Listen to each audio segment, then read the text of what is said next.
colleagues from Counseling Services, Keith Morgan, as well as Melanie, for them to share with you about how to support your college student. Thanks, Alyssa. Thanks everyone for being here with us this evening. Like Alyssa said, my name is Keith Morgan. I am one of the counselors and counseling services on campus. My colleague Mel Battistoni is also here with me to help with our presentation. We will be here during the question and answer later, so we can answer any specific questions you have around counseling services or the Wellness Center. Right now, we wanted to chat a little bit about making the transition and supporting your college student as they adjust to college life and sort of the challenges that can come up with that. So we will jump right in, move into the next slide. One of the things that we like to talk to parents and family members around supporting their college student is just, it's all about finding the balance.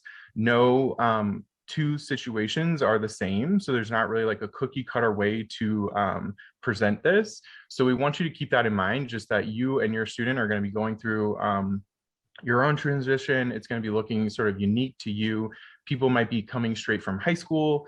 They might be transferring from another four-year university, might be coming back to get a different certificate and such.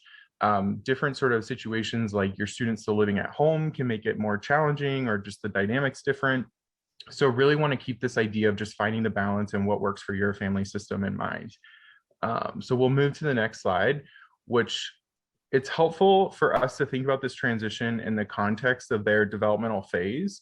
So research has kind of identified this developmental phase known as emerging adulthood in the last decade or so, which really encompasses that range from like 18 to 30 as people navigate their 20s and sort of the hallmark transitions and sort of developmental milestones that they're hitting during that decade of life.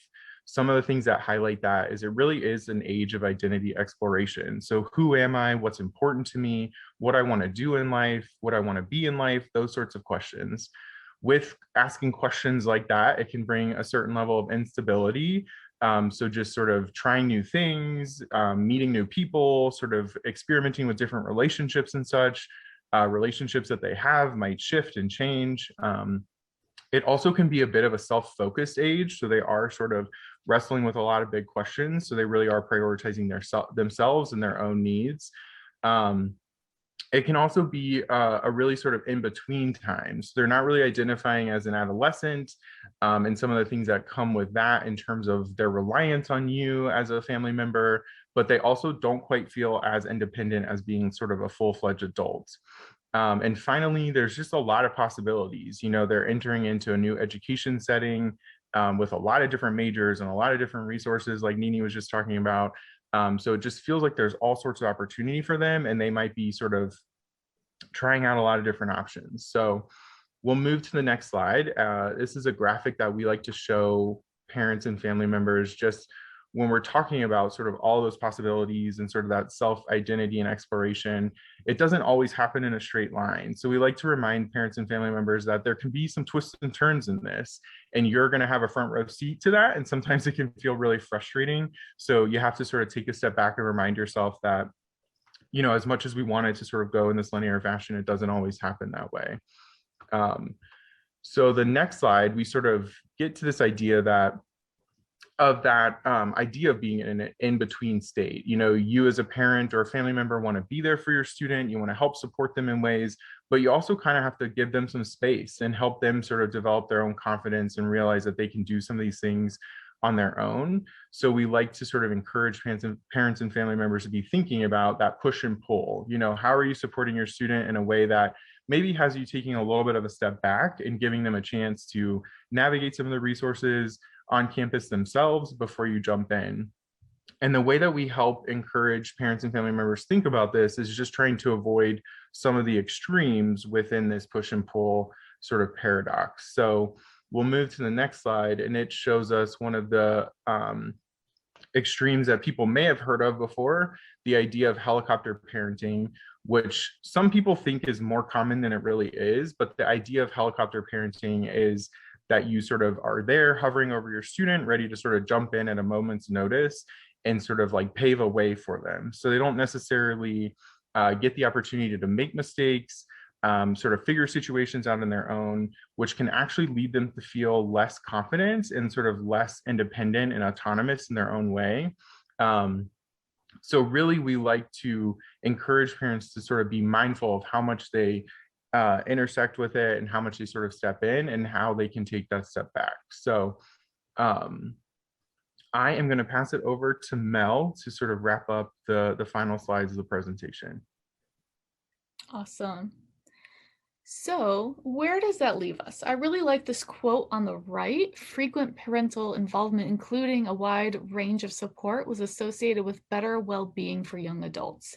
So it's not necessarily pushing an emerging adult to be 100% independent, but rather being responsive to their needs and finding a middle ground. It's working with them with the ultimate goal to be interdependent. So it's a team effort. And this may look like fostering some independence to begin with, so letting them make decisions for themselves, letting them speak their mind, encouraging them to advocate for their needs, giving them space to go out and function on their own, but also allowing them to come back for support. Next slide.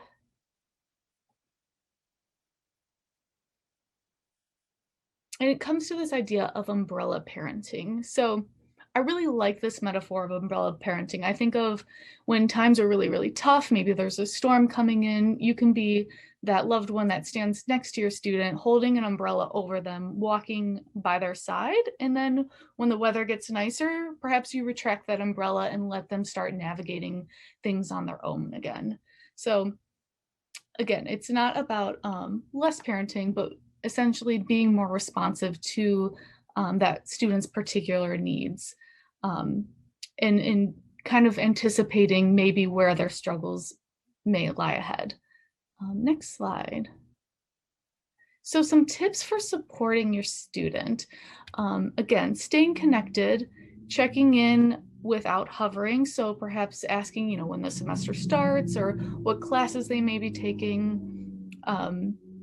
Help alleviate stress, but don't add to it. So acknowledging that this may be a stressful time for you as a family member or a parent. And so trying to get your own support during this time rather than placing that stress or anxiety back on your student. Another way is to be knowledgeable about Oakton's resources. So some of the things we're talking about today, being mindful of academic advising, the Learning Center, tutoring, our counseling services, of course. Maybe a student wants to get involved in some student organizations or student life. Of course, their student employment, and then being connected to their professors can also be really helpful in navigating the semester. So expecting some change, expecting some struggle, and letting that student navigate their struggle in a safe way. So trusting the process and trusting us that we have some safety nets in place as well. All right, next slide. So I wanted to acknowledge, some mental health tips for this transition to a new normal. We're coming out of a pandemic, and it can be an anxiety-provoking time for people in general, your student and yourself included. So one notable thing is that the CDC did release some news that 40% of US adults were struggling with their mental health sometime during the COVID-19 pandemic.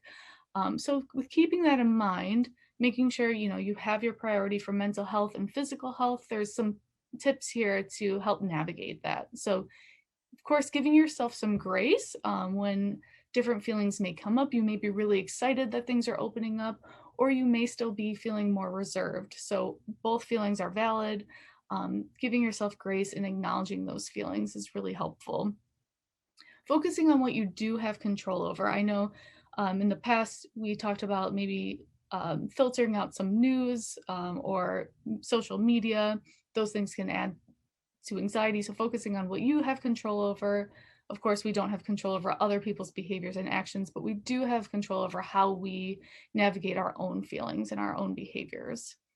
So another thing is perhaps even starting a new routine for yourself. Maybe you're going into the office for the first time in about a year, maybe getting up a little bit earlier, kind of easing into that transition, maybe taking different breaks during the day for some like mini self-care, checking in with yourself, things like that. So creating a new routine can be really helpful. Allowing yourself to set boundaries that feel right to you. So perhaps we're jumping into being social again and that's starting to feel overwhelming.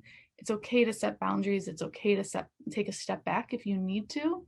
And then checking in with yourself and thinking about what really matters. What did you miss over the past year, and reconnecting with that in a safe way that feels comfortable. So looking at your values and how you want to kind of navigate this moving forward.